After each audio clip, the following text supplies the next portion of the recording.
Hey guys, what's up? It's episode 15 of Adult Angst.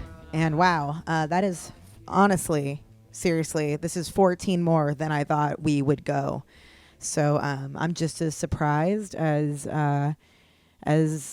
ever, really, is what I'm trying to say. I don't know if any of you are surprised because I guess you don't really know my work ethic, but I think, you know, sometimes you feel motivated to do something and then the time comes to do it and you're like, should I do this? Am I motivated? And then you're like, what the fuck else am I doing? So you do it anyway. And then when it's done, you're like, I'm glad I did it. And that's sometimes how I feel about many things. This podcast of mine being one of them. But it's not because I'm not entertained by making it. It's just because, I don't know, I get like in a weird fucking, I guess, an angsty mood. And I'm just like, why do anything? What's the point? But then I do it and it's okay. Anyway, before we get into what we're getting into today, I just want to rep the site. If you go to adultangst.com, you can see our layout and what it looks like. And you can be like, wow, that looks sick. I want one too. And if you do, then go to virtualheadshot.me. Give them the offer code ANGSTY and you will get 50% off a year of hosting and the build and all that fun stuff that comes with creating a website. It's hard making a website on your own. You know, you can go to those sites, WordPress, Squarespace, and try to tinker in there. And I'm serious. Every time I do that, things explode and all my work disappears. I'm not even lying to push this. Like, I don't know what I'm doing on the back end. So the guys over at virtualheadshot.me are really cool. And they're offering a promo code right now. So just enter Angsty and they'll hook you up. All right. Okay. I have a work update. I'm excited. And also just, I'm like excited because it's funny. But I'm just like, really, Allie? Like, okay. All right, we're doing this. So I've been applying everywhere. I think I've applied at 30 plus places throughout like South Orange County and Los Angeles. I've gone on interviews. I've gone on second interviews and I'm not landing anything. So I was on Craigslist, you know, like 3 days ago.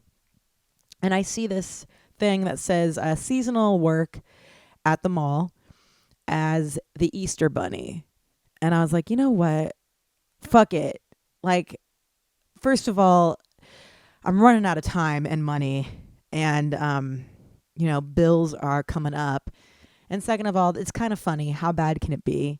So I applied as the bunny, didn't think anything would come of it. And I got it. So... oh my God. I have not done it yet. I go in on Friday for training and my first shift as the bunny is on Saturday at a mall here in Orange County, California. And yeah, you get in the full get up and it's 4-hour shifts. And here's my biggest problem, because I don't mind being in the suit. I'm not claustrophobic, but I pee a lot. Like I have like a very small bladder or something. But then again, like I do chug lots of liquids throughout the day. So I'm just going to have to like restrict my liquid intake for 4 hours if I can do that. I'm constantly drinking something. I have like I think it's more of an oral fixation. Especially like now with still being sober. I'm just always like drinking LaCroix or drinking water, drinking coffee. So I'm just going to have to like get in the suit, not drink, because the Easter Bunny can't pee every goddamn 20 minutes. And hopefully no one else will be peeing while I'm in that suit. I will report back if I get peed on. That won't embarrass me. It will be gross, but it is a very likely thing to happen, I think. So I don't even know what my life is right now. But hey, I'm the Easter Bunny. So that's weird. Okay, on today's episode, man, I have my boyfriend as my guest. It's Neil Patterson, and he is in the band Downtown Brown. It is him. He is that creation, along with a whole mix of other super talented musicians. And I really hope, I just want to put this out as like a precursor disclaimer. I hope that having him on, that I didn't like, I don't know, come off like I didn't shine a good enough light on him or something. I mean, this isn't like the most like renowned interview sort of podcast. It's kind of like a hangout podcast, but We have been dating for a year now. We've known each other for a while. But you know the kind of people that, you know, when you're around them, sometimes like they just make you feel like duh, like they make you feel stupid, not cuz he's like a dick or anything, but just cuz like I'm such a dork for him that like sometimes I'm just like I just feel like I don't even know. Like I'm losing. Like I can't think for myself sometimes around him because I'm just like, oh, like think like you're so cool, and I just feel like I don't even have any of my own thoughts anymore. I just love you, and I'm such a nerd.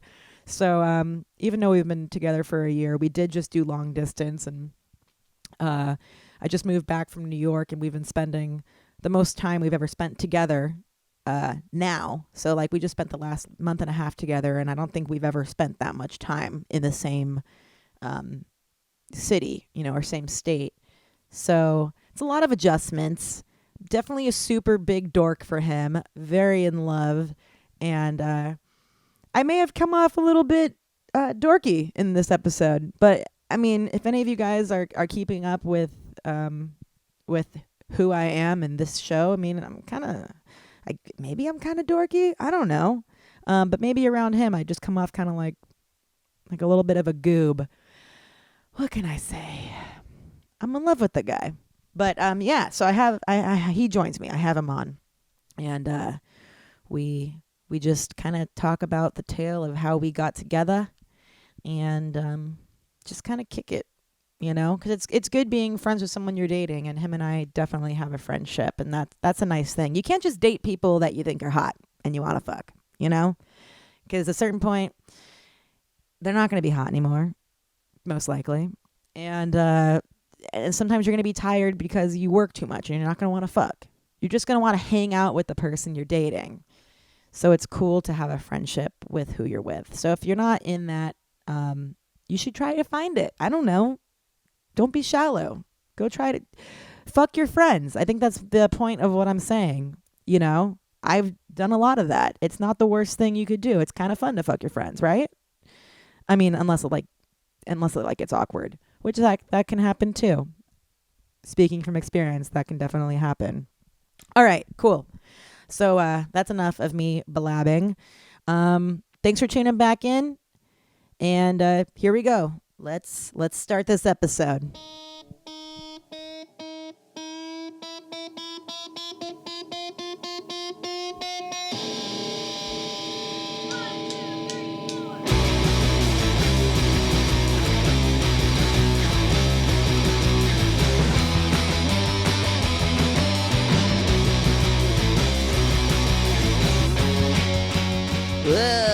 So I guess, should I like be a dork and explain anything? Should we just like talk about stuff, or should I just like explain like how I know It's your podcast. You have to host it. I know I'm hosting it, but I'm just like, I ask you everything. This is the problem. You are flying the ship. I don't like flying the ship. But it's your podcast. You must. It is my podcast, but I think whenever I'm with you, I'm just like, should I do this? Should I do that? Should I do this? What should I eat? What should I wear? Does that mean you respect me? Is that what you ask I think my advice? Yeah, why don't you take it like that instead of get annoyed? Oh, I just think that I should think for myself more. I don't think you don't think for yourself. I think you should just trust your heart and go. Oh my God, that's the problem. I don't know if I do trust my heart. Just go with your first instinct. Okay. Well, get the bunny job. It seriously smells like farts in here. Sorry. Did you? No. So we're in a garage, and it's not like, I mean, I guess it's cluttery. It's not like filthy, but it kind of smells like farts in here. I don't think it smells like farts. I smelled like a whiff of fart. And I didn't fart. Graced my Do you have nasal that tea passages. with you? Are you drinking that tea? I am. Yeah, I'm drinking Can that tea. I have a sip of it? Yeah, where'd it go? All right, let me tell the tale of how I know who you are. Oh, here's the tea. I'm gonna walk over. Yeah, I can elaborate on it too. Okay. I can tell you my version of these events. Yes. All right. This could be interesting. So Neil, him and I are dating now. He and I. I like when he and I, his and I. I like when I talk to like the invisible audience. We've been dating for over a year, but I met you back in 2011 and 12. Was it 12? That's when we first met. Okay. Well, we didn't meet. Sorry, I shouldn't say meet. I saw you. I noticed you Yes. in 2011, I believe, as well. Yeah, you noticed me. I noticed you. But so I went to punk rock picnic with a few people, and Where was that? in Irvine, kind of like in like the canyon, right? It was like in this weird part of Orange County, and it was in my hometown.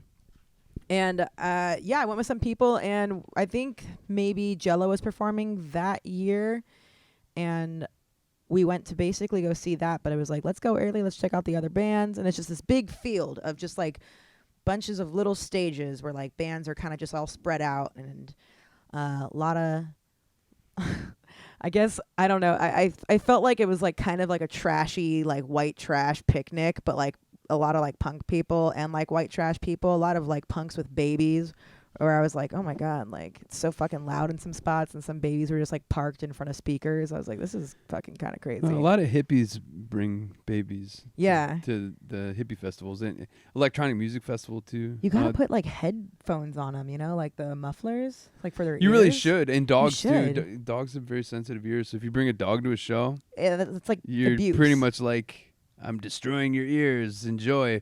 Mhm. But I don't know. There's always been dogs around band practices that I've done and whatnot. I feel bad for the And dog. they just kind of hang out. Yeah. Even though they're getting pummeled. Sonically. Yeah, sonic pummeling. Yeah. Just abused by the music.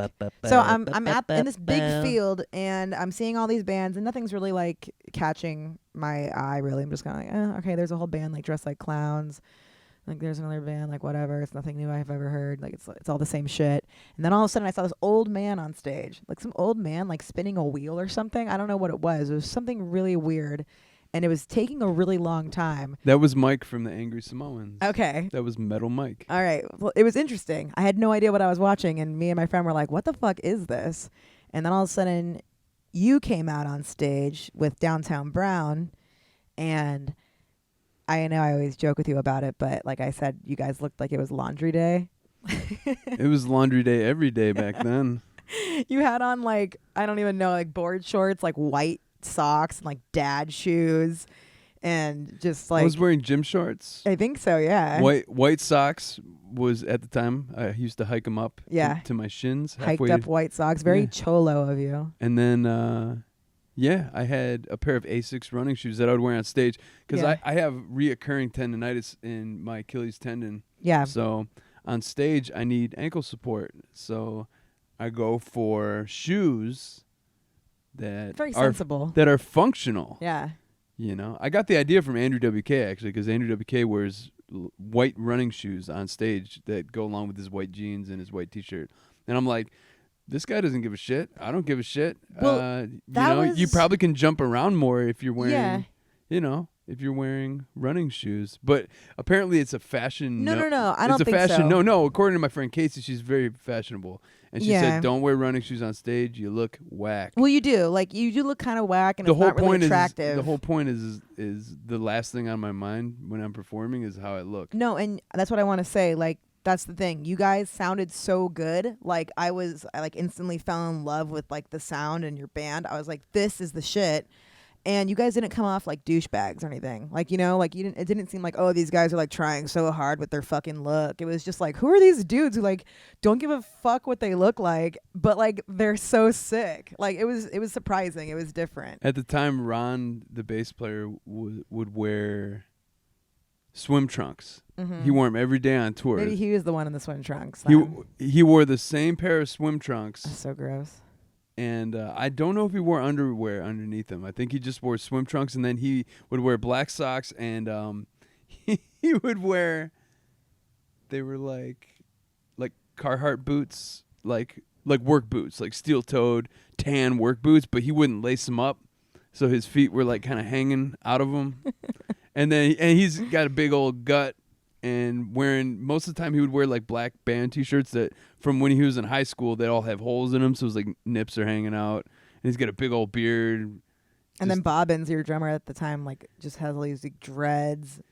Like, he may have been shirtless. I'm not sure. Yeah, just a shirtless, white like ginger Long dreads with long ass gingery dreads that go down to his ass. Yeah. So I'm standing there watching you guys. You're like, I'm gonna marry that guy. And I'm like, I love that that guitarist with his white socks and his fucking dad shoes. Mm-hmm. No, but it's funny because there's one of my friends, he was like, is this you? And like that same year, like he showed me like some weird blog post, and it's me standing there watching your band. And I wish that I saved that picture. What's funny? I was like, holy shit. What's funny is before I met you in 2012, there was this post on the internet, and it was you standing next to this dude that a guitar player from Detroit, where I'm from, and you were holding a sticker that said "I love lesbians" or something. Yeah. And I remembered seeing you on the internet before you and I even met, and it clicked. It's really wild because when I first met you in 2012, you came to the Whiskey, and I'm just like, it's the chick from that photo, and that I was like, she's pretty. Is what I thought when I saw you, and I was like, and she's holding a sticker that says "I love lesbians." And yeah, and we have a lot in common. yeah. Well, apparently, I love lesbians as well. Yeah, you do. Yay! We love the same thing. We have so much in common. We should date each other. Yeah. Yeah. So I guess fast forward to 2018. All those years later, we decided to date. Yeah, you can't just fast forward. There's like so much more to the story. A lot happened. Yeah. But I mean, unless you just want to fast forward. And I'm just saying. And like, now we're dating, and that's the story. The end. Enjoy my podcast. Go to virtualheadshot.me. Yeah, .me. Me. It's all about me. Yeah. Well, what happened in between? I mean, we met in 2011, and then I saw you like 2012. We met in 2012. Yeah, and then I was playing with my band a lot, and you would come. And I would come and help you unload your van. You would come and check us out. And I'd like buy your merch. And we didn't talk a whole lot, but You'd generally, make me kind of nervous. Generally, when we talked, I was like very anxious. Yeah, and you would make me kind of nervous and intimidating. You were intimidating, or you mean you were intimidating? I mean, I probably was intimidating because I was like, blah, blah, blah, blah, blah, blah, blah, blah, blah. Yeah. Probably because I don't have much of a filter. I tell people how I feel, like to a fault. Oh yeah, no, you just like go for it. And I was like, whoa, okay, like Neil's talking a lot. Like, this is crazy. Yeah, I've been known to just blah, blah, but it's blah. okay. I mean, like, I like that. You know, it's just who I am. Yeah. I don't really have that much of a filter. I mean, I have a filter, like, I can say certain words around certain people. Like, I was a server at a restaurant. I didn't go up to a table and say, hey, fuckers, what the fuck is up?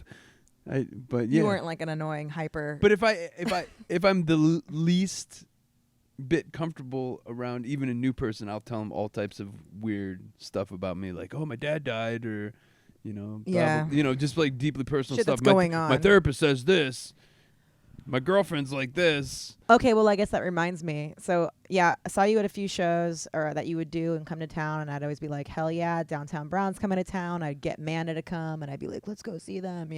I edited one of your posters for you because of who I was working with. We had a mutual friend. That was interested in helping out the band. And also... but he was not interested in having Allison and I in the same room. No, he wasn't. He didn't want us to meet. So when you were supposed to come over... Because he knew that with my dad's socks and dad's shoes, I was just irresistible. Yeah. Yeah, he knew that I was going to get you. Yeah, and he knew that, like, I was just... I just thought you were... in love with you. Yeah. Are you being facetious? No. Oh, you were in love with me? You weren't in love. I wasn't in love with you. No, but I was like a really big fan. You didn't really become in love with me until you heard me talk for 9 hours straight. When was that? I don't know. In 2018. Tell your listeners the story about how I came with your old working partner guy to the show in Hemet. Oh, okay. And we went to a Sprouts. Oh yeah, that was a nice moment, I think. So although tell them your initial thoughts about me. Okay. I always think this is funny. I know you think. I know you. The I know initial what you want me to first say. impression when we hung out, we went to a Sprouts. So the first time we hung out, I think this might have been after the phone call. Was this after the phone call where our mutual friend freaked out? Yes. And he was like, "I don't want you guys hanging out." It was so dumb. When I decided I wanted to move to LA, I called Allie. Yeah. And I said, "Hey, I'm considering moving to LA. What's it like being an artist type. And we just talked on the phone for like an hour. You're like, you and totally should do it. You can like Yeah. sleep on people's couches. And you it's can like fucking you could great. avoid a real job at all costs. Just do what I do. Yeah, and you can struggle immensely. And I'm like, that sounds good. Sign me up. And then You can watch your dreams light on fire and crumble to the ground and get soaked in urine. so our mutual friend who caught wind of me talking on the phone with you freaked the fuck out and was like, I don't want you talking to Neil. And I was just like, why? Like, you're not my dad. And he was just like, I'm more important than your dad. I'm like more than that to you. Like, you know. And I was just like, dude, what the fuck? We're just He friends. said, I am your dad. Yeah, no, but I was like, you don't own me. And he was like, actually, I kind of do. And that's honestly kind of why our friendship dissolved. So it's weird. It was almost like you came into my life. She and I having one phone conversation that had nothing to do with anything but asking about what Los Angeles is like. Yeah. Pretty much destroyed a 7-year working relationship with this guy. Kind of, yeah. It was like the first major like blowout, I think, between him and I. And it Like, made me feel like I really was weird. in a relationship at the time, A, and B, I like talked to Allison about it. You talked to me about who you were dating. You were like, Yeah. oh, I'm having problems with so and so, and I was just like, all right, come out Yeah. here, like do your thing. I wasn't like, hey, you know, can I ruin your working relationship with your musical partner? Yeah.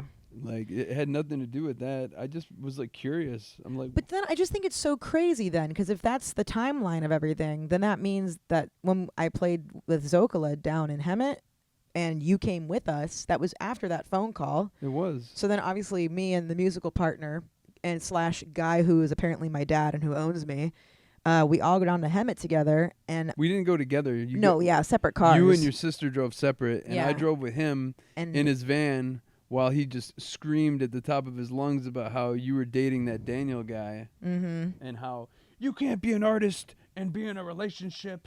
It ruins the whole dynamic. And I'm thinking to myself, I've been in a relationship like steadily, like one relationship after the next since like me too. 2003. And I still managed to put out a whole bunch of music. I mean, granted, if I was a little bit more of a robot and I wasn't interested in romance. Why do you think that is? That he can't be the only guy who thinks you have to be single to make good art. Well, think Like, about, what is that? Is that because like think pain about the makes movie- good art? Think about the movie we just watched, the Free Solo movie. Oh, true. Like, think about how obvious of a hindrance His girlfriend his was. girlfriend is to him. Like, to the point where he even got injured multiple times because he was taking her on climbing expeditions and whatnot. He like fractured his back at one point and like hurt his ankle really bad. But the thing But that's crazy that he's like, oh, you don't really rock climb. Spot me and the rope. I'm gonna go, 30 feet up this mountain. And then she's like, oops, I forgot about the rope.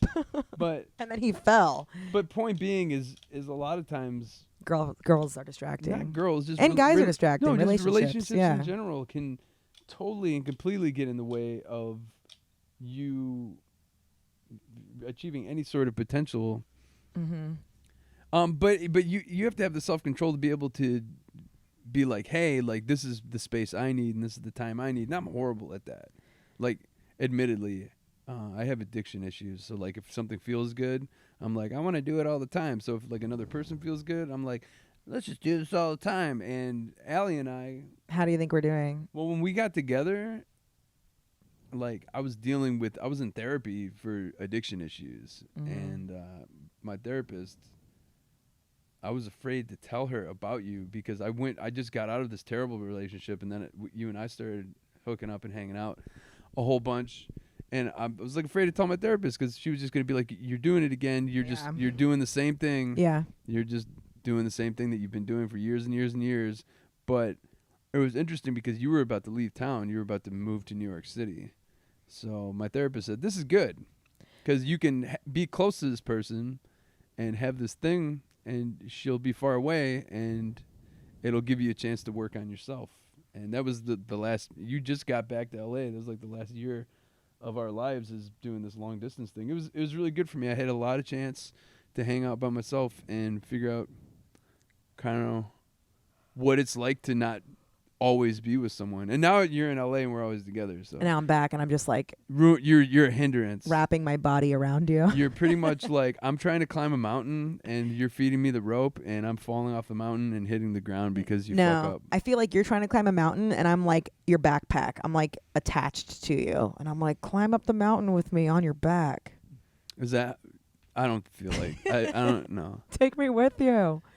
In like the best way. No, we have to each climb up our separate mountain, but like No, I know. high five like every so often. I'm like half joking. and be like looking at each other and be like, you having fun over there? And I'm like, and no. you're like, no, this shit sucks. And you look over at me, you're like, you having fun? I hate this. I'm like, what are we doing in our lives? Let's meet in the middle of the mountain and eat some ice cream and have sex, and Live then up we'll there. get back to climbing the mountain. Or we can do the thing where we climb together. But the thing is, you and I have different paths. Like I have to figure out what my path is. Yeah. And you have to figure out what your path is. We're both at the stage where we're kind of like, what the fuck do we do now? Totally. But here's the thing, like if you had opportunities and you weren't taking them because like let's say, I don't know, like you wanted to hang out with me or something, or I was just like, I don't want you to go on tour. I'm going to miss you. Like that'd be weird, but that's not even like going to happen. So it's just like telling somebody like they can't date someone and be creative at the same time. It's like, I don't know.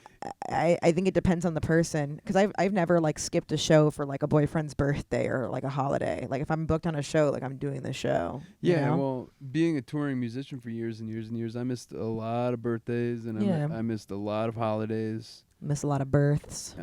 Yeah, I missed every birth of every illegitimate child that I have. So many of them. So many. Zero. Yeah, I don't think I can get anyone pregnant. I know. I don't think my penis works. Yeah, I don't think it does. I think I can agree with that. Yeah. You talk to your girlfriends, you're like, this is the first guy I've ever dated whose his penis he just doesn't have one. Yeah. It's just, and I like it. yeah, it's kind of cool. I like took this picture like a couple years ago. It said I love lesbians, and I'm finally just with a guy who's a lesbian. It's a sweet vagina. But anyway, back to the road trip in separate cars down to Hemet with my old band. I went with you to Sprouts down there because we were feeling dizzy, and you're like, oh, I haven't eaten in like 10 hours. Oh my God. And I'm like, okay, get in the car. Let's go to Sprouts. And this is like the first time we actually like are next to each other for like an extended drive or anything. So I was like, get in my car. Let's go feed you. I don't know what's wrong with you. And you're just like talking, and like you're just saying like how pretty the hills are, and that like this doesn't look like Michigan, and like it was nice like seeing you like look around and like be excited for Hemet. It was pretty, and there was a nice sunset. Yeah, it was. And then just after everything you were like saying and just like kind of like going on and on about like how you feel about stuff, there's this moment where I was like with Amanda, and I was just like, I looked at her and I'm like, Jesus, like Neil would be like a lot to date. I feel like a lot to handle. And she was like, yeah. And now I can say fast forward, we're dating, and past self was right. Yeah, I'm an intense person. No, but it's not bad though. I feel things very intensely though, and that means like the ups and downs. Like if I'm in a good mood, I'm in a really good mood. If I'm in a bad mood, I'm fucking in a terrible mood. Yeah. And but some people are just so boring though, you know? And I wanted to tell you this. I don't know if I told you this. I have mental problems. Yeah, but you're fun. There's this but girl. I'm fun. Yeah, woo. So there's this chick that I used to work with, and she was like, oh, so you were a fan of your boyfriend's music before you guys started dating? And I was like, yeah. And then she's like, well, are you still a fan of it now? I was like, dude, yeah, like, why wouldn't I be? And then she's like, well, I don't know. Like, when me and my boyfriend started dating, like, I was a big fan of his music. But then after we got together, like, I just stopped listening to it. Like, now I'm not really into it. And I was like, oh, that sucks. I wouldn't be surprised if you stopped listening to it. Like, I listened, like, while I was in New York, I listened to it, like, regularly. That's wild. I missed you. Oh, you're like, yeah. Well, that's nice. I put on, like, particular songs, you know? Like, there's certain songs from, like, I don't know, back from like your earlier albums, and I would miss you, and it'd be like 3 a.m. on the train, and I would like put it on and be like, I miss him. That's cute. Yeah. Nice. A little sap. Someone gives a shit. It's nice. I care. Yeah.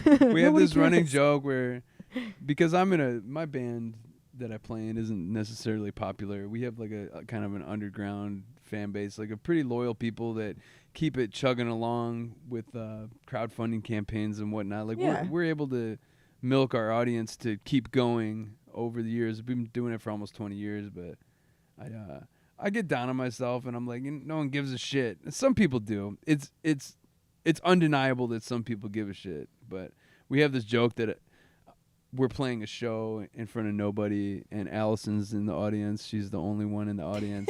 And I'm just like, I'm just care. and I get on the mic and I go, no one gives a shit. And then it like the camera pans to Allie. She's in the audience. She's like one person in the audience. She goes, I care. That's our little inside joke. It's true. Because she does. I do. She cares. Yep. She cares about what I've painstakingly crafted over the last decade plus. And I'm really sorry I threw one of my hair clips at your guitar. No, it's fine. I think we just poke at each other because we spend a lot of time together, and I don't know. It's never in malice. Yeah. Like Allie's very nice to me. She's like the nicest. I'm sitting right next to her. I like that you're talking about me. She's like the nicest person I've ever dated. She's really nice. I'm telling your audience. I mean, anyone who frequents this podcast can be assured that the host of this podcast is a delightful human being, and she's funny. Thanks. She's genuinely funny, and she's very pretty. Oh my God, thank you. And she knows her way around town without asking anyone for directions. That part's not true. Well, then what else is not true that you just said? Because now you're just lying about things. That's the first thing I said that I didn't earnestly believe was true. Mm-hmm. Well, cool. Right now. I think we're talking to we have listeners in Canada, I believe, and then France, and then one came up as unknown. It was like 3% unknown. What's up, unknown listener? Yeah, like what is that? That was kind of mysterious. I kind of like the unknown area of the world. Well, I think it's cool that you do this every week because I feel like it's a chance for you to have some catharsis on your life and be able to talk through some of the things you're going through with friends and with people you find interesting. Yeah. I think that's kind of what it's been about. Like I last episode, I believe I defined angst and why the podcast was in existence, because I kind of keep getting asked. Did you look up the definition of it? Yeah, I did. Okay. Yeah, I looked up the definition and then, just kind of related it. What is the definition of angst? It's sort of having like a very heavy feeling that you just can't handle like the world around you, even though it might be like a trivial problem. Sounds like every day of my life. Yeah, even though it might be like easily solvable, it's just sort of this overwhelming feeling that shouldn't be like mixed with anxiety. It's not feeling anxious. It's almost feeling like frustrated and like. You know what's weird is when I was a teenager and when I was in my mid-20s and the emo thing got really big, I could not identify for 1 second with any of the sadness or any of the angst that the children were going through. Just the it didn't make any sense to me. And now I'm in my 30s and you're angsty. When I listen to emo music and I'm like, dude, I feel this. Like, Yeah. I feel this way. Like, I listen to My Chemical Romance and I'm not okay. I'm like, I'm not. Yeah. But when I Not was fucking okay. I thought it was so lame. When Well, I here's was in the my thing. 20s, I'm just like, oh, this is so weak. Y'all are weak. And now Yeah. I'm feeling the most vulnerable and the most weak in my mid to late 30s. Yeah. Well, that's what I'm saying. Like, It's just, so it's there's. just wild. Like, my emo phase happened later in life. I think it's common, to be honest, because teen angst is like you cared about like what was going on in high school and like what your parents thought and like what school you were going to. It was just all like stupid shit. Easy. It was easy shit. Like That was easy. Like if you got fired from your job, you weren't gonna fucking starve and be homeless, you know. But now being an adult, was easy. I got good grades. Yeah, I but did now everything right. I had friends. hard. I had a cool band. yeah, Like it was fucking easy. I worked a part-time job. All I did is smoke weed and draw pictures and play music. Like that was the best. well, it wasn't my. That definitely was not my experience of high school. But yeah, I was kind of like, it was weird. I was kind of I don't know if I necessarily was popular, but I didn't get like really picked on. Like what about like middle school or elementary? in middle school? I got picked on a lot because I was chubby. Yeah. But once I started playing sports and like lifting weights and stuff, like people kind of quit fucking with me. And like junior, senior year, it was really it just was enjoyable going to school. Like I just was having a fucking blast. So yeah, like when I was in my 20s and all that emo music, I never felt like an outcast. I mean, when I was younger, I did, definitely. Like in middle school. Like if the emo thing happened when I was in middle school, I definitely would have identified with all that stuff. But when I was in middle school, that's when grunge was happening because I'm older. Oh, that is true. Yeah, because now I'm thinking, like, wait, when emo music came in, that was like 2004. It was like mid 2000s. Yeah, 2004 Yeah, I was in my or 20s. 5. So you're already a little bit past it. When grunge happened, I was in middle school. Yeah. But I didn't feel necessarily angsty. I just had like, I got made fun of a lot for being fat, but I also had a lot of friends. Mm-hmm. So, but that music was amazing, and that was back when MTV like was really pushing a lot of weird bands, and it was kind of a treat. It's probably a better time, to be honest. It was just a treat to that, like the culture seems so open to new weird ideas. Like it's like MTV is owned by Viacom. It's a huge corporation.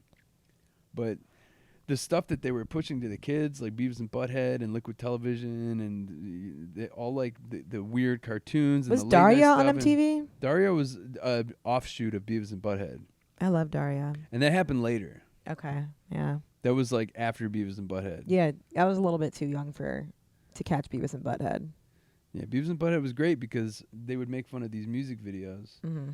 And you were introduced to all of these weird bands like White Zombie and Ween and like all like Primus, and just you found out about all these Butthole Surfers, like all these weird bands just from Beavis and Butthead, like commenting on it. It just really opened your eyes to a lot of like the underground stuff that was happening. I wish I knew about those bands when I was a teenager, because I found out about all those bands like in my 20s. But like the bands I listened to back when I was a kid, it was just like the emo-est, sappy-ish shit. It was like whatever was popular at the time, probably like Blink-182 and stuff like that. Oh yeah, 100% Blink-182. Yeah, we saw Blink-182 at Warped Tour. It was when their album Cheshire Cat came out on Kung Fu Records. Yeah. It was before they blew up. It was before Damn It. It was before Dude Ranch. Were you playing Warped Tour or were you just there? No, we just were there. We like our band wasn't. But you just went. We were huge fans of music, especially like punk rock. So we saw Blink-182. This was in 1997. Mm-hmm. And we saw them on like the third stage of Warped Tour in front of maybe like 100 people. And they played. And then right after them, Sugar Ray played. No one knew who Sugar Ray was. That's crazy. And they played, I Just Wanna Fly. Yeah. And I remember like we were just watching it, and there was like 100 people, like no one knew the words. But I Ubered their bassist, by the way. Flash forward 2 years later, the amphitheater that Warped Tour was at, Blink-182 is headlining it. Crazy. Yeah, in '99. Yeah. Just 2 years later, because they blew the fuck up. It might have been 2000. It might have been 3 years later. I think I heard about Blink-182 around 2000. But just imagine that trajectory. Imagine like playing the tiny like third stage on Warped Tour, and then 3 years later being the biggest thing on MTV. Like because that video came out where they all were running around naked. What's my age again? They were like that. What's crazy about back then is that was pop music. Like you could like be in a band and that was pop music.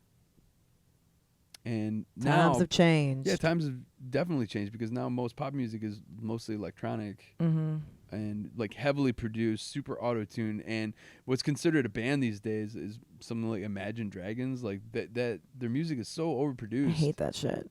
That it's, I mean, is that really a band? Is that what a band sounds like? Maroon 5, is that what a band sounds like? It doesn't sound like a band. It's like pop music. It's like super overproduced. And if you're into that, like I don't really give a shit. But it's just wild, like reminiscing, coming from a time where everything got to like its most rawest components, like with Nirvana and Mudhoney and all that whole grunge stuff and Soundgarden. It was all like that was all pop music. That was all sold shitloads of records. It was popular. It was so much better. I wish that was like still a thing. So different now. It just, I don't know. It was just cool growing up and being a part of it, and having it like shape everything around you. So what year were you invited to do Warped Tour? The first one we did was 05. It was in Where was it? in Detroit. Uh-huh. Yeah. And you guys played that one? That one went... Just that one stop. Yeah. And then in 06, we played 2 stops. We played Cleveland and we played Detroit. And then in 07, they liked us, so they invited us to play 7 or 10 stops. And did you do all of them? No, we didn't get through all of them because we got kicked off. Did you get kicked off like midway? You never actually really told me like the story of that. Like, did you do like 2 of them and then get kicked out, or No, was it we like... did probably like 6. Okay. And we were being deliberately offensive, and we were trolling people really hard. Like, and I was really fat and a big time alcoholic at the time, and I was like walking around shirtless, like smoking cigarettes and like drinking a lot of liquor with a Burger King mask on. Remember that creepy Burger King Yeah. commercial where he was like the king and he had the face? We had a Mhm. mask. It was like a perfect replica of that. You probably looked kind of scary.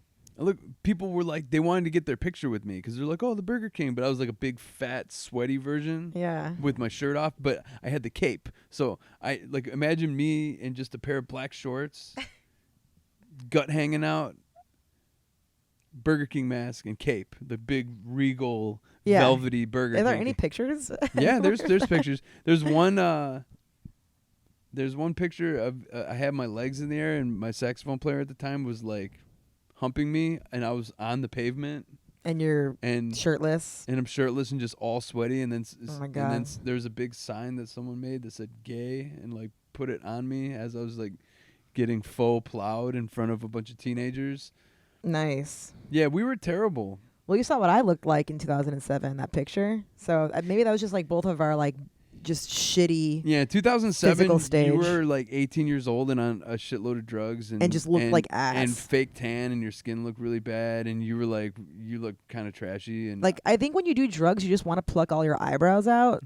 Like, there's like a sign that it's like, oh yeah, they're on like uppers, because like my eyebrows are just so thin. And in 2007, I was blacked out on Jack Daniels Just fat, or vodka, sweaty. 250 pounds, like just sweaty, hairy, disgusting fat man in a Burger King mask. We look so much better now. I guess. What do you mean? You look you're not fat anymore. Yeah. And you're not drunk anymore. I mean, I'm 40 pounds lighter. Yeah, but I mean, that's a lot, especially if it's just like all weight from like eating like shit and alcohol. It was all burger and alcohol. When I quit drinking in 2008, I lost like 35 pounds. Yeah. Or like 30 pounds, like pretty much in the first 6 months. It's crazy. Yeah, and the girl I was dating at the time, after I quit drinking, like we broke up like really shortly after I quit drinking because I just like kind of was like, why am I with this person? Did she continue to drink? Is that why? Oh yeah, absolutely.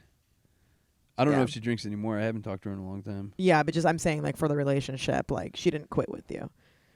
No, she actually, I was trying to quit when she and I first started dating, and she was like, come have some wine with me. We can just drink some wine and watch Scrubs at her apartment or whatever. Oh, that sucks. And I'm just like, I'm really trying to quit. And like, she would kind of coerce me. I wanted to drink too. That's the thing, is like, I wasn't strong enough to say no.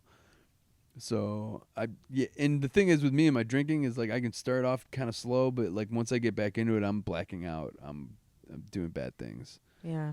Blacking out and urinating while I sleep and waking up and not knowing how I got there and just doing bad things. Doing things I would never do sober.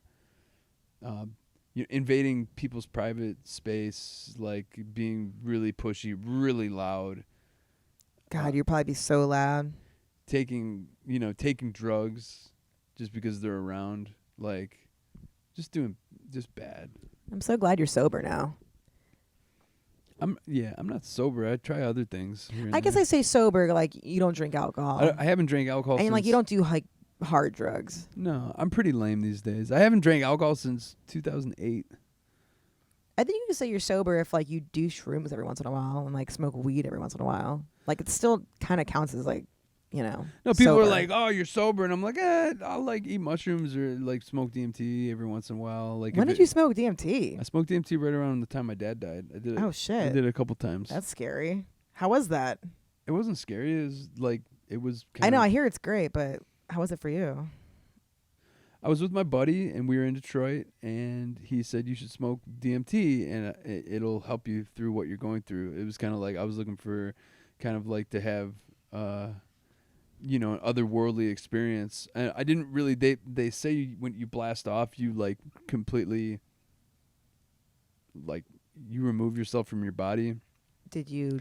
That didn't happen to me. I Okay. don't think I did it right, and I don't think I smoked enough. But I definitely like, I felt like detached enough from my body to experience some really. It was really intense, but I didn't go to space. I saw a bunch of geometric shapes, and we were in this brick room, and the mortar in between the bricks seemed to get translucent and glowing, and I feel like I could see through the wall, and I was like. But I knew I was in my body. I knew I was Neil Patterson. Like there wasn't any point where I like completely disconnected with my identity or with my body or like went to space or like talked to aliens or did any of that shit. So Yeah, like nothing crazy happened. so I didn't fully blast off, and but I'm not opposed to like trying that at some point.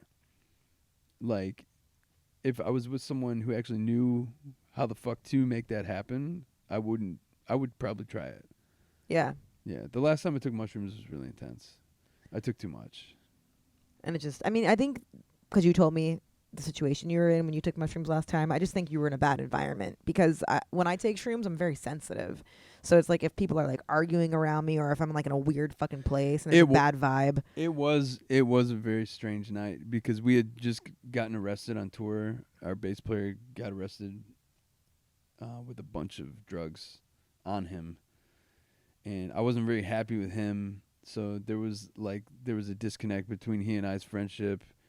And then we were staying with this weird couple that was fighting, and I was like chain smoking cigarettes. I was really nervous because we were on tour, and it was just a few days after we had to deal with this big legal thing.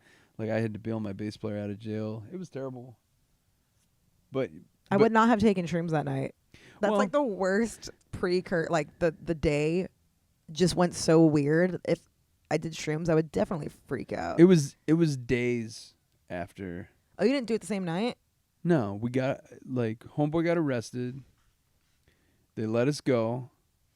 We drove all through the night, and we drove the entire next day. We drove about 20 hours straight before we got to the gig in Kansas City. We played the gig in Kansas City, and this nice woman was like, "Come to my car. I want to give you mushrooms." And I'm like, "Okay." And they heard about like pretty much all I talked about on stage is how we got arrested in Utah. And they like wanted they showered us in drugs, pretty much. Because your drugs got taken away. Mm-hmm. It was like, let us give you your drugs back. Pretty much, they just showered us in drugs, and I'm like, I don't feel comfortable with all these mushrooms. So, guys, we're gonna eat all of these. Oh my god! And so I started eating the mushrooms. How much do you think you ate? Like maybe an eighth. Okay. But more than I should have in the mental state I was in. Yeah. And I ate them on an empty stomach before I ate a meal, so it all hit me really hard. Oh my god. But no one else ate them until way later. So I was just like totally trip-faced, and everyone else was just smoking weed. Mhm. Yeah, it was weird. Yeah. I feel like a lot of this conversation just gets derailed and it goes onto some other tangent. Like, Really? Yeah. I'm just asking you questions. Yeah, I wonder if it's easy to follow what we're talking about because I feel like it's just jumping from thing to thing to thing. I don't know. Are we being too ADD about it? I think we might be being ADD. Yeah. But you know what? It's your podcast. I'm fine. I'm just like listening to you talk while I'm talking to you. I'm staring at you. You know, I think if anything, like I think we discussed how we met and that, you know, all that crap that went along with it. And then I just kind of asked you about, what's it called? Warped Tour. Yeah. And I think you talked 2007. about being fat and drunk, and then it kind of went to like, I'm sober now, but then you're I'm like, sober I'm not now, sober, but every once in a while, but I do shrooms. I'll eat a bunch of free drugs on tour. I could follow it. And regret it. Yeah, I could follow that. If someone can't follow it, then fuck them. fucking sucks for you. If you can't follow this shit, if the shit's too intense for you, it's really not that intense. Yeah, I don't know. We're kind of I'm just staring at you while you talk. My coffee's wearing off. Yeah.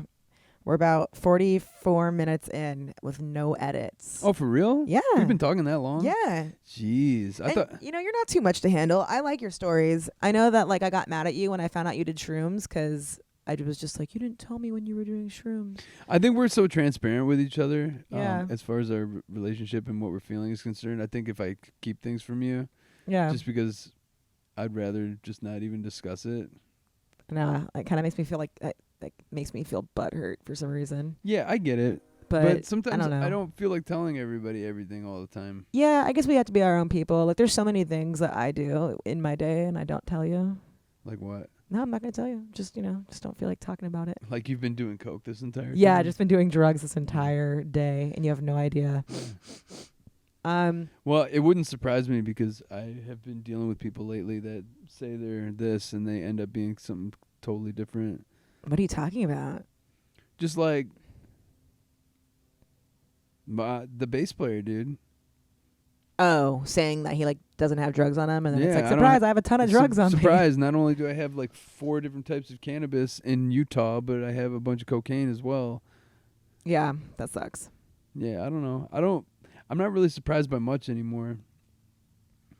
I'm wondering if I should do this. I don't think you're gonna like this part of the podcast. I don't know if I'm gonna keep it in. You don't want to do it? No, let's do this freeform shit. It's fun. Okay, I'm you don't having a like blast. doing the bad news part? What's the bad news? So like lately with the episodes, I've been like I've been wanting to do something like in current news, like something horrible. No, fuck that. Let's not talk about that shit. Okay, I didn't think you were gonna like it. In current news, everything is terrible. That's what I do. It's like a reminder. Like, yeah, hey, we don't need to remind ourselves that everything's hey, remember terrible. everything's terrible. We're having a decent day. But we could try to laugh at it.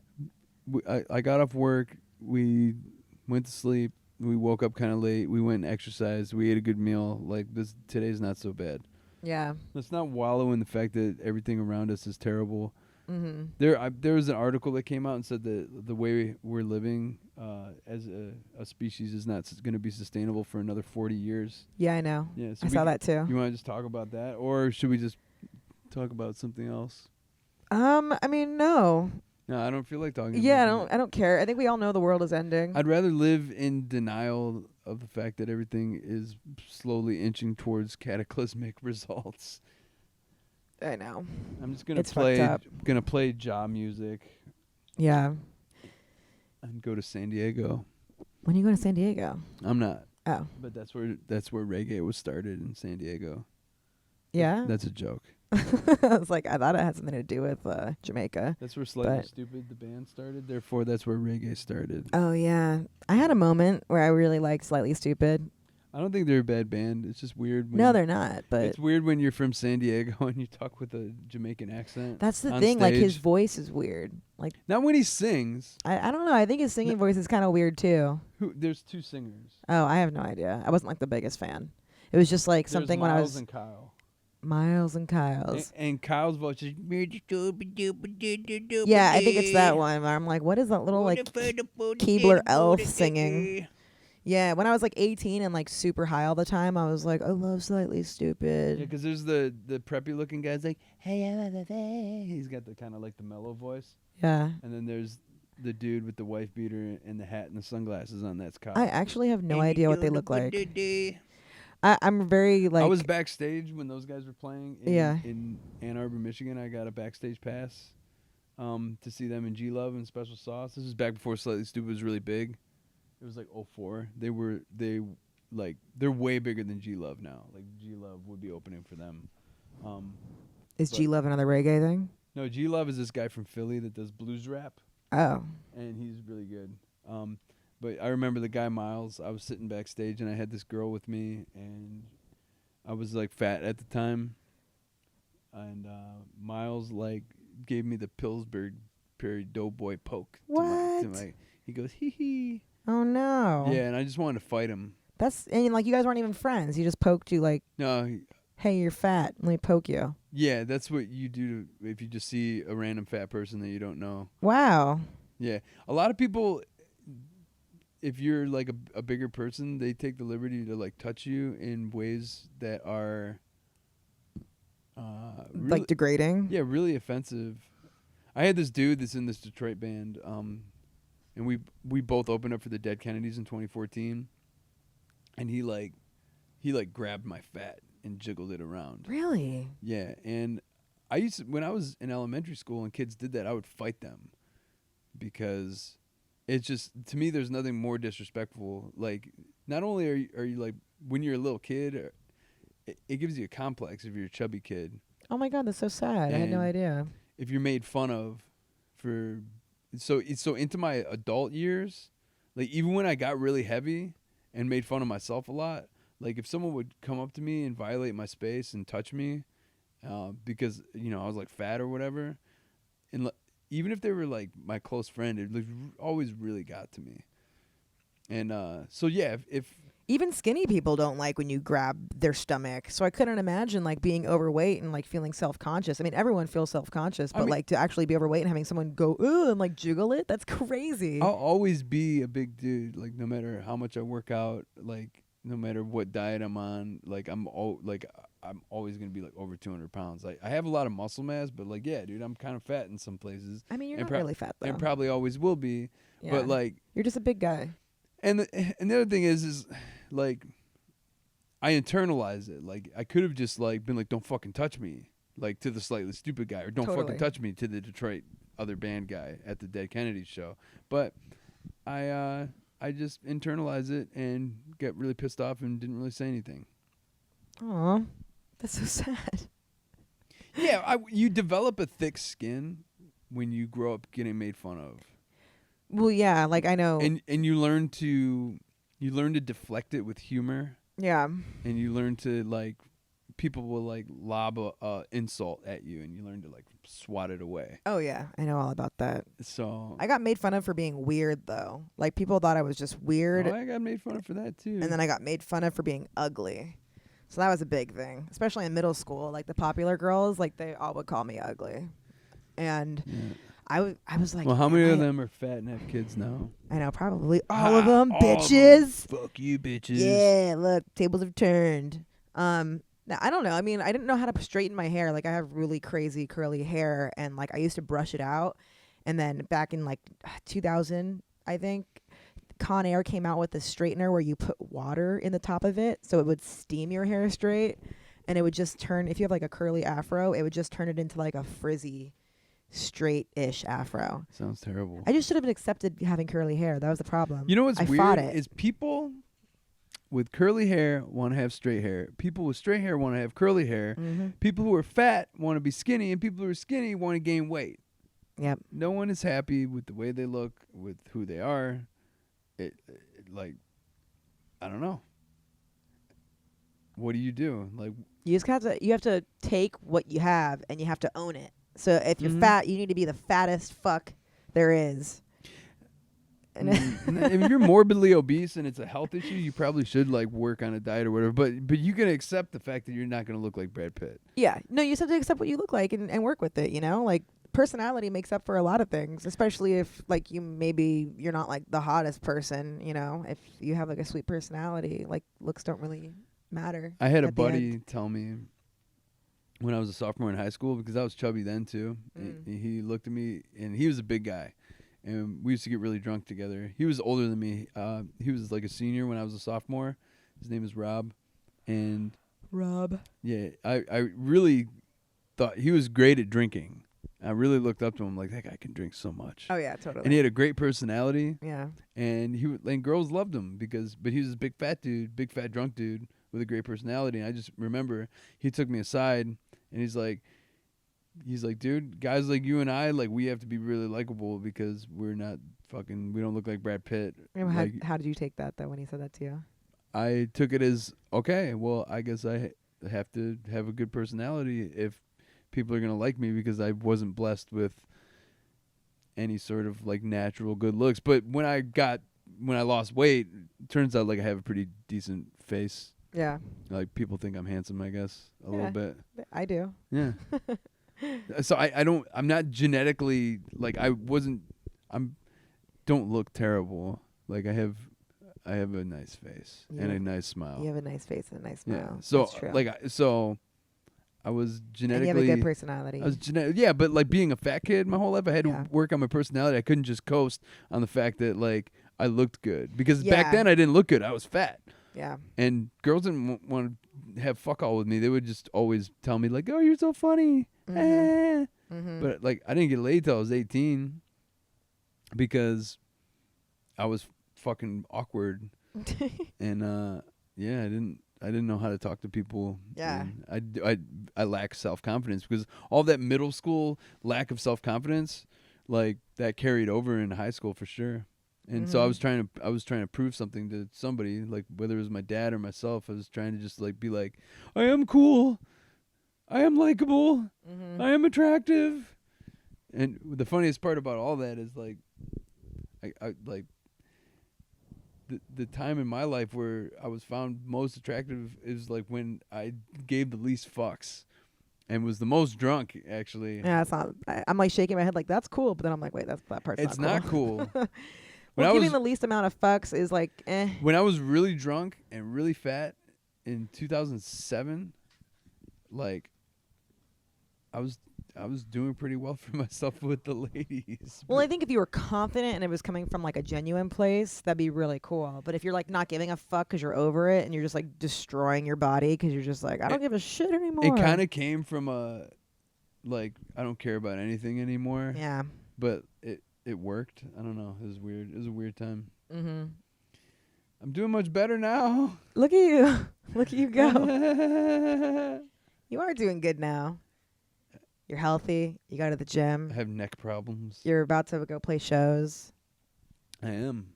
Yeah, and I'm gonna film you. I'm gonna run on stage and film you. Yeah, you can be like, That's my boyfriend. I still listen to his music. No, you're nice. Yeah. You always, before we ever became anything romantic, you just were a nice person that supported what I did. But I wasn't weird about it. I wasn't like, No. I didn't like creep you out. No, not at all. You would just come to the shows, and my bass player at the time and I would talk about how attractive we thought you were. That's so funny. And we're like, I can't believe a hot girl likes our band. That's what we would literally have that conversation, be like, because there's a lot of dorky guys that like what we do. Yeah. But certainly not a bunch of like attractive females wearing Frank Zappa t-shirts. Like you were an anomaly. Like we didn't know a whole lot of women that were into like weirdo music. I would show all my friends and the guys I was dating at the time. I'd be like, you need to listen to this band. Me and my ex, we used to listen to you a lot. A few exes ago. It was like fucking 6 years ago. So many exes. So many exes ago. Yep. XXX Tentacion. Yeah. What does that mean? It's an artist that recently died, a trap rapper, an emo trap rapper. Okay. Yeah, What, did he like do a bunch of drugs and die? I don't know exactly. I think he got shot. Oh. Yeah. I don't know much about his music. His name was XXX Tentacion? Yeah. Huh. Yeah. So when you said so many X's, I just thought of XXX. Nice. Yeah, because that's 3 X's. Damn. We've been talking a lot. 57 minutes. Yeah, it just kind of flew by. Yeah. So hopefully people followed this. We could wrap it up, though. I like keeping it under an hour. I think that's a pretty good spot to wrap things up at. And you have things coming up that are going to fall in place for when this episode is released in the next few days. Yeah, if there's anyone in the California area. Yeah, sorry, Canada and France. On March 25th, 26th, 27th, 29th, 30th, and 31st, my band Downtown Brown will be touring with HR from the band Bad Brains. 6 shows in Southern California, Arizona, and Nevada. Ooh. I get to go to Lake Tahoe for the first time. Reno, Nevada, right? Yeah. Tahoe's in California, but it's south of Reno. Yeah. We're not playing in Reno. We're playing in near Vegas. Cool. And if you guys want to come hang out with me, I'll be at the one, where is it? At the Whiskey A Go-Go on the 27th. Okay, cool. I keep getting confused. I'm like, what? If you're LA a fan of plays it? Allie Sciulla and you want to come hang out. Come breathe deeply next to her. You know where to find I her. just want to be friends. I could use more friends. Who wants to be friends in real life?